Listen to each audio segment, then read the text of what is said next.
একবার lease policy দেখলাম করার চেষ্টা করলো, তারপর এখন আবার তারা লিজের জন্য রুলস করতে চাচ্ছে।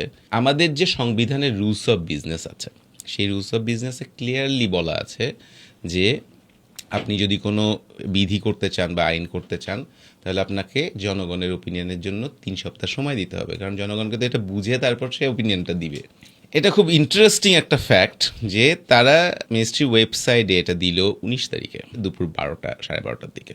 সময় দিল জমা দেওয়ার মানুষের ওপিনিয়নের জন্য 21 তারিখের মধ্যে তাকে জমা দিতে হবে, মানে কার্যত 3 দিনেরও কম সময় দিল। ঠিক আছে, তো এমনিতেই এটা একটা টেকনিক্যাল ইন নেচার বিষয়, এটার সাথে সিকিউরিটি সংশ্লিষ্টতা আছে। আপনি এখন যারা হয়তো 10 বছর ধরে সার্ভিস দিয়ে যাচ্ছে, তাদেরকে আপনি বাতিল করে কমপ্লিট নতুন মানুষজনকে ঢুকাবেন। আপনাকে তো সার্ভিস চেইনও ঠিক রাখতে হবে। তো সার্ভিস চেইন আপনি নতুন মানুষজনকে ঢুকাবেন, সে যে একটা জিনিস সেট আপ করবে, একটা এয়ারপোর্টের খালি জায়গার মধ্যে, অথবা আপনি পুরাতনদেরকে উঠাই দিলেন, তারপর নতুন মানুষের সেট আপ করতে তো 6 মাস সময় লাগবে। সেই 6 মাস কি করবে যাত্রীরা? কি সারাক্ষণ ভাঙাভাঙির মধ্যেই থাকবে যে একটা রেস্টুরেন্ট হচ্ছে, সেই রেস্টুরেন্টটা ভাঙতেছে, এবং একটা স্ন্যাক্স বার হচ্ছে, সেইটা ভাঙতেছে, আবার 1 বছরের পর আরেকজন নতুন চলে আসতেছে, কি 3 বছরের পর নতুন চলে আসতেছে।